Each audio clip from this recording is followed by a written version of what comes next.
Do you have a message for these animal rights activists who say that farmers like yourselves are unethical, or what do you have to say to them? The world has to be fed. We all know we have turkey sandwiches, bacon in the morning, eggs, bacon and eggs at a Tim Hortons someplace.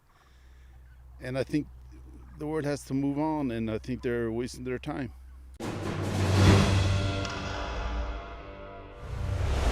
Sheila Gunn Reid for Rebel News. Today I'm about 2 hours south of Calgary, Alberta, a little west of Fort Macleod. I made the drive down this morning to tell you the other side of the story of a farm invasion.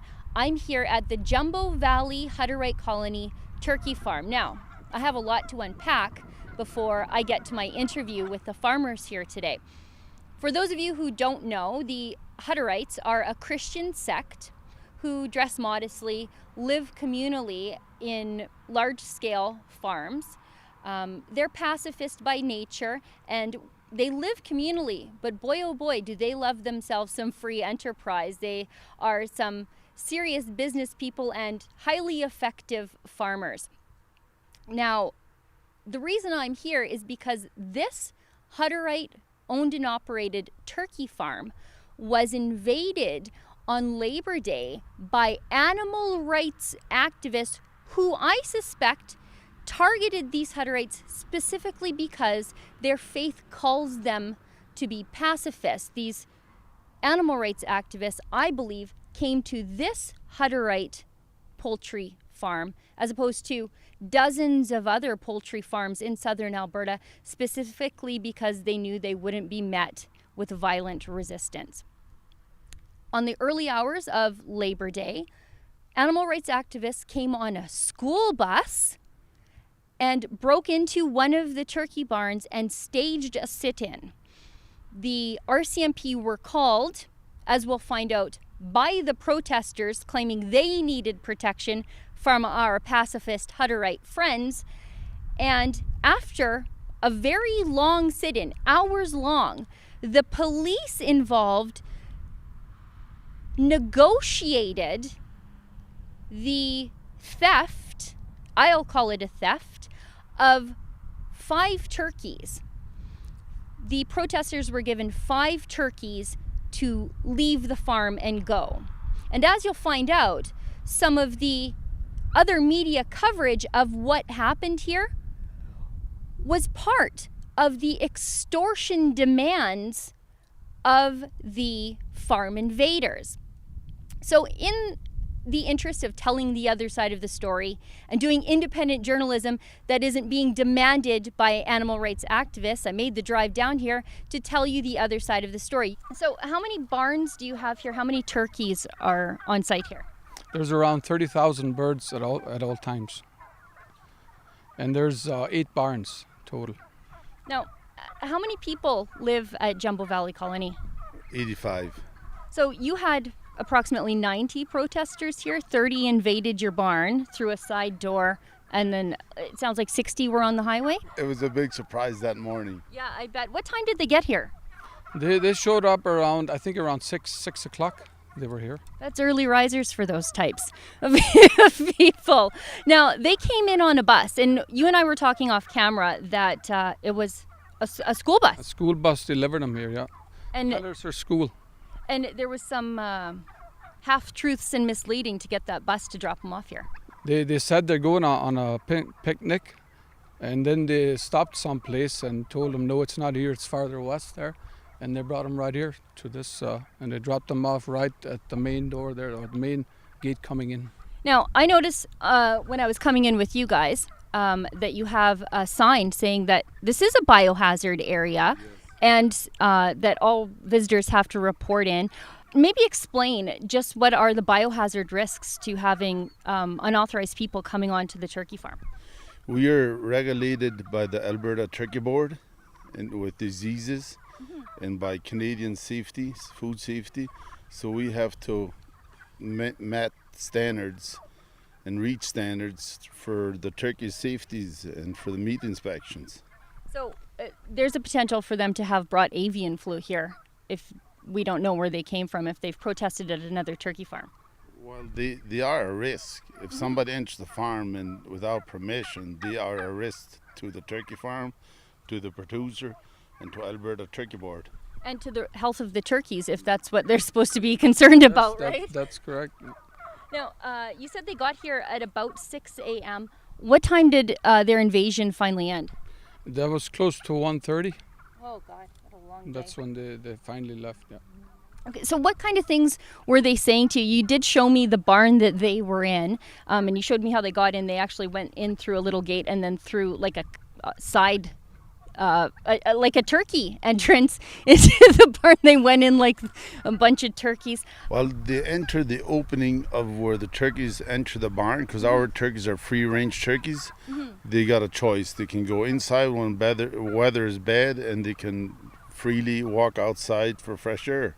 That one guy was saying there's a whole bunch of feathers laying around, and he was trying to.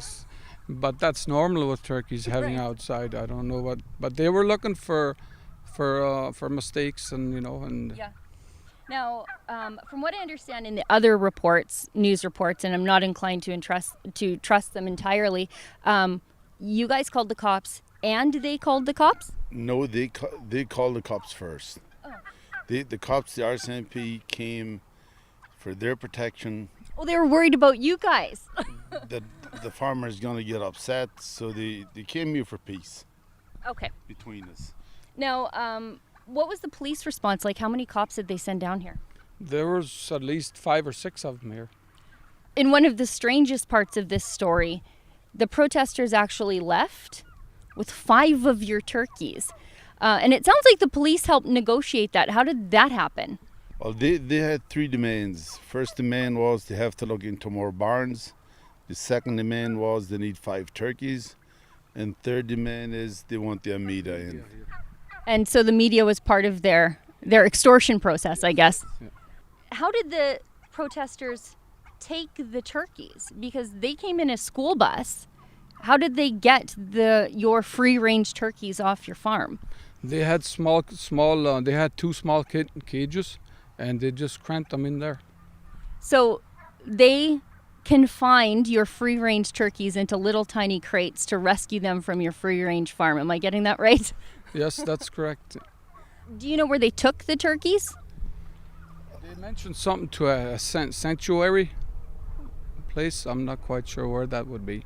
How much did those turkeys cost? What is the value of what they extorted from you? They're probably $25 a turkey. It's the principle of it all. Yeah. So maybe a little over $100, but you had to pay protesters to leave your property when you had police stand in there.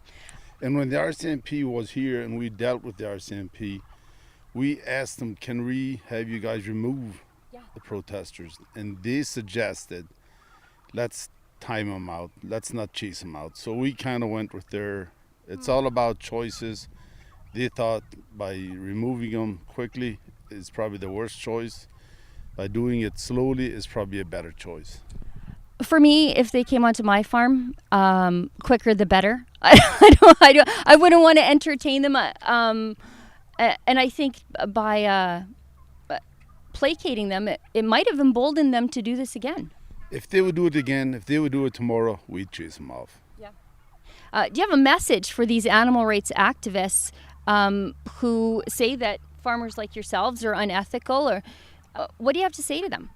The world has to be fed. We all know we have turkey sandwiches, bacon in the morning, bacon and eggs at a Tim Hortons someplace. And I think the world has to move on, and I think they're wasting their time. Everything that gets fed, the female we make sure feeds, there's records there, traceability, medication traceability, and we do not use antibiotics. So you're antibiotic free. So as far as people who are concerned about that sort of stuff, you're one of the premier farms for that kind of. If you are concerned about antibiotics or free range animals, you guys would consider yourself pretty ethical farmers. Yes. Now, we heard from the farmers that they are in talks with the RCMP and constant communication with the RCMP. The farmers are very adamant that they would like to see those 4 organizers, the people they've identified as the organizers of the protests, charged. And I know I want to see them charged. I'm sure you do at home. My concern is that if the protesters who invaded this farm and stole 5 turkeys and then delivered those turkeys to a sanctuary who took receipt of stolen property are not prosecuted to the fullest extent of the law, the other colonies, the nearly 20,000 other Hutterites in this province are at risk of farm invasions too. And when they're done invading the Hutterite farms, they'll move on to everyone else's. I'm going to stay on this story. I'm going to stay in contact with the farmers here. I want to know if the RCMP do their job and charge these protesters. I want these protesters to be made an example of. If there are any updates to the story, be sure to stay tuned to The Rebel, and we'll report them as we find them out. For Rebel News, I'm Sheila Gunn Reid. At The Rebel, we tell the stories the mainstream media won't or doesn't want to, and sometimes that takes us to far-flung places like the Jumbo Valley Hutterite Colony Turkey Farm. One of the best ways to support our independent journalism and our ability to tell you the other side of the story doesn't cost you a dime. All you have to do is like and share this video, and be sure to subscribe to our YouTube channel.